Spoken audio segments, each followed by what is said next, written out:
all these brands do is claim. They claim this, they claim that. Stop claiming. Yeah, there's no backing to it. Just back it up.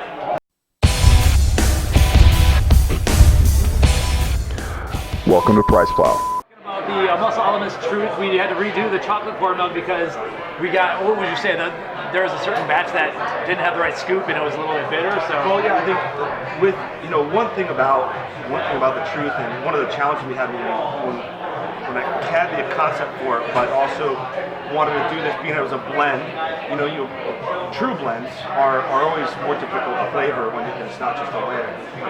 The added complexity of the fact that we wanted to be 100% all natural and have no artificial flavors, colors, sweeteners, on top of being a blended protein and having a probiotic, it just added that much more of a challenge to the flavor. So when I wanted to do a chocolate, we talked about doing a chocolate, it wasn't a milk chocolate. I wanted to kind of make it a more rich chocolate, not quite all the way to a dark chocolate, because I felt that there's far less people that like dark chocolate than milk, but I wanted it to be just past middle, something a rich, a deeper, richer chocolate. And the batch that you tasted, because the flavor system is so complex, was just a little different.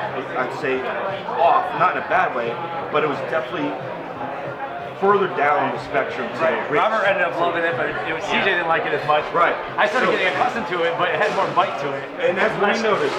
When we got that batch, we're like, okay, this is our chocolate, but it's further down that spectrum than what our normal batches. And so we're always testing, because the complexity of the flavor system. That's what I was going to ask. Is like, you could do.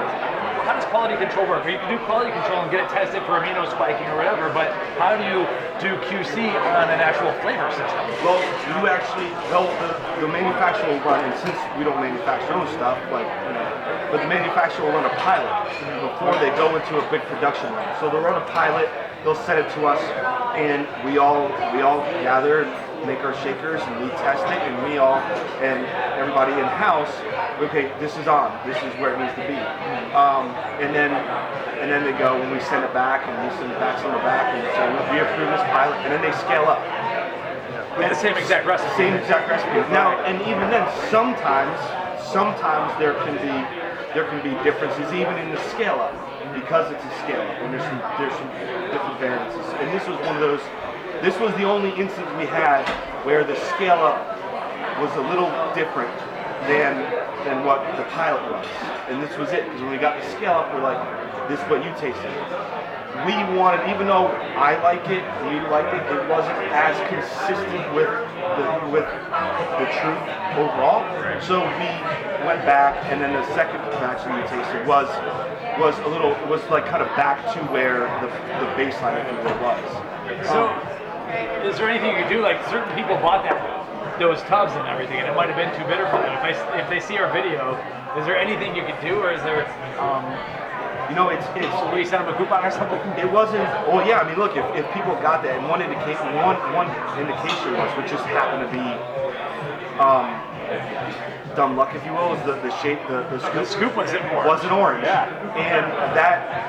It just had, like, if you got a truth and it didn't have the orange scoop, then that was where the scale was say off from our baseline. And if you had that experience, then you can email us in. You can email us at info@muscle-elements.com, and I'll absolutely send you a coupon for a new bottle. Cool.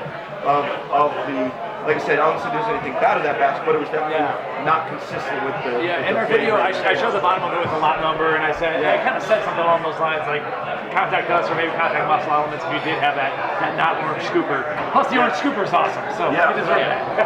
we like the orange scoop, and we got to get back to it, because one thing is that you got to order them custom, so you buy a whole lot of them, regardless of the fact, because the manufacturers we choose don't stock them. It's not everyone in the stock, so the little intricacies like that. But and that's why I also mentioned in the video, like, well, as far as the flavor system being proprietary and not fully disclosed, the flavor system is really really complex, and it's also it's expensive. It's a really expensive flavor system for us, and it's extensive as well. So it's what there's been times where customers have written us in, and we've actually sent them the breakdown in email. So if you want to know it, we'll email it to you. Right. But as far as putting on a label, breaking it out, it's really an extensive flavor system, and it's we've kind of been on the fence. We're like, do people look? There's nothing artificial in it. There's no artificial flavors called sweeteners. So do people really want to see? If we go and take the time to print this on the label, are people really interested in seeing every single detail of the flavor system, or are they buying this because they want to know the macros and the real breakdown of the proteins? And it's the fact that it's no artificial I think that's stuff. the I think that's what you're done that's more for. important than knowing how much actual stevia is in there on a per gram basis or something. They want the general thing that is Most holistic, don't healthy. know what's a lot of stevia. They don't know what a lot of stevia is. Right. What a lot of As long as it's not sucralose, I think that's what they're happy about. Yeah. You want to see sucralose is 0. Right. Yeah. But we tell people know what a high amount of stevia is. People, I really don't think they do. Like I said, the important part is here's the protein. When I came up with that concept, when I was stuck and I was fighting my previous employer, and I couldn't launch my brand that I wanted to launch, and we were stuck in court and not doing what we wanted to do. That's what made me think of it. To the truth, and as far as, hey man, the last product I created was a blend. We all know it. It's a big name product in Synthesis, and now this product is the truth. This is a blend, and never will we do anything proprietary whatsoever. And it was this concept was developed in October of 2013 at Smoking Cigar Lounge. That's where seeing Paul Pierce play basketball, the truth. And I just thought, what better name for a protein product? What product category has the least of that? Right. At that time, there was no truth. There was no truth. Yeah. There was no truth. And this was even before the amino spiking thing broke. Right. This was really the thing that drove me to call it the truth and to do it full disclosure was the blend. I only take blend. I only use blended proteins. I never took a single source away. It was in and out to my own personal preference. So when I thought about this, I'm like, man, you know what? All these brands are lying about the breakdown of these products. They claim 5 sources, 4 sources, 6 sources. They put 90+% of one and pixie dust in the rest, and then upcharge you. When really there's nothing wrong with whey, but really when you buy a blend, that's all you're getting is whey, but you're not paying. They're charging more for it. And then the amino spiking thing broke, and there's another black eye where these brands, not only were they making blends and only giving you one source really, but now they're worried even give you the one source. True. No. So it's there's been too much of that, and it's a low barrier of entry in this industry. The industry is growing rapidly, and you get a lot of people looking at this thing, want to get involved in this industry for the wrong reasons. So hey, I want to send my kids to college too, but I'm not gonna do it in any other fashion other than being upfront. I mean, look, the truth came up with a name just because I liked it and it was a great name, and then my trademark attorney said it had to be an acronym after the fact. Acronym for the truth, and it's got to make sense, and then man, just the plans aligned. Taking responsibility, utilizing transparency and honesty. Yep. Yeah. And that like one night in bed, man, I was like, I don't know how in the hell Just came to you. that just like, 50. and it made Like telling your sense. kid you got to take responsibility for yourself. Like, Yeah. Can you take us back to, I guess, the beginning of the truth? Can you walk us step by step? So say you want to develop, you get the idea for the truth.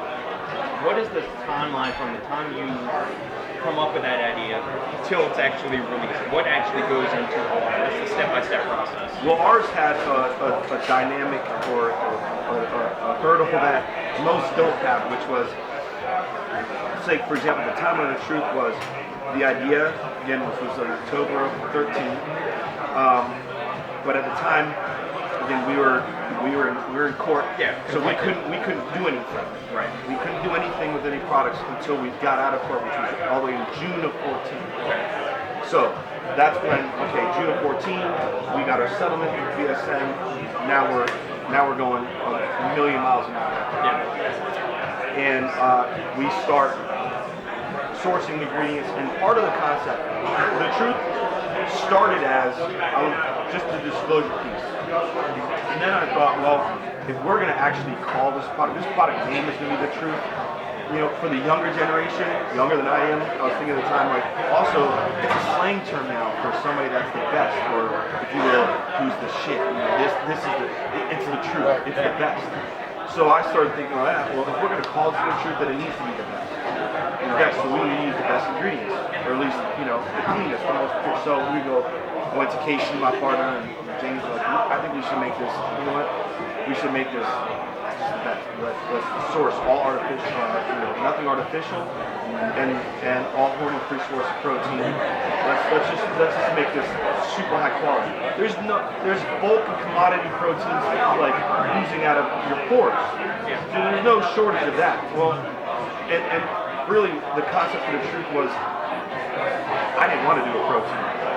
There's no money in protein, But especially for a young brand like us, it costs a lot to produce. You get little return, overhead, the whole deal. But this was what we believed in, so we chose to do it. So Casey started sourcing all the ingredients and where you could get which raw material providers made hormone-free sources, where were the costs coming in.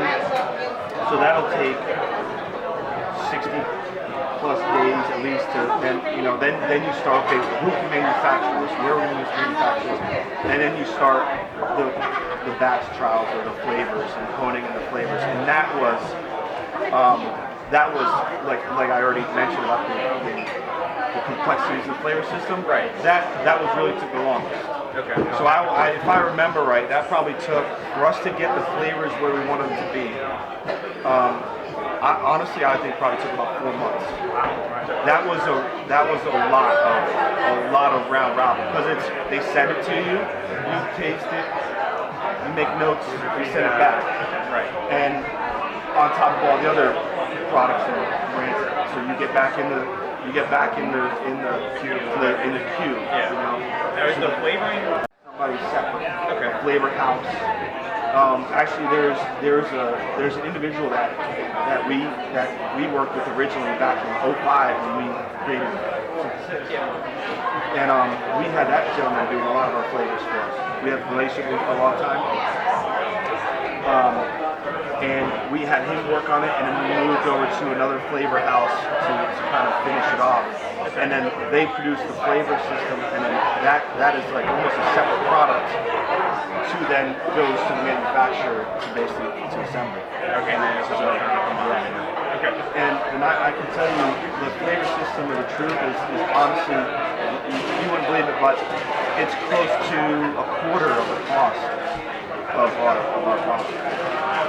I believe it. It's where that's usually not the case. But, you can see when a couple of things got changed, it does change everything in that product. So it's a big part of it.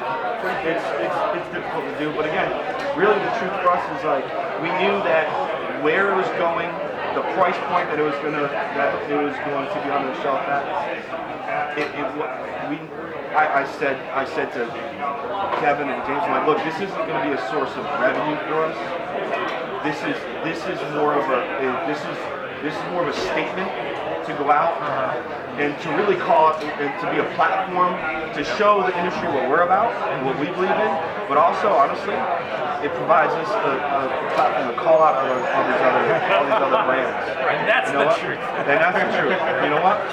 And early on, man, when I said truth or dare, I said, look, whether you buy the truth or not, let's play a game of truth or dare.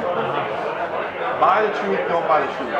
But if you don't buy the truth, you need to, one, dare the company that you spent hundreds, probably thousands of dollars on their proteins, dare them to tell you the truth. You know, if you continue to dare to take a product that you really don't know what's in it, if you continue to dare to spend money on something that you really don't know what's in it, or that's where I said, or you can dare the company that you spend all your hard-earned money to. If Muscle Elements, this tiny little brand, a startup company is able to do this, then why aren't you? Right. And there's no reason for it. If everything, all these brands do is claim. They claim this, they claim that. Stop claiming. Yeah, there's no backing to it. Just back it up. Enough with the claims. I'm sick of it. They consult their attorneys and everything. How can we claim this? This is a part of the business.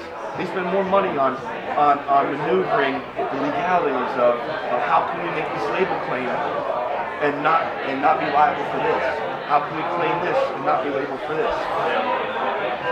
How can they make the cheapest product possible? The highest margin. The highest margin. Bottom line is everything. Yeah, that's what it does.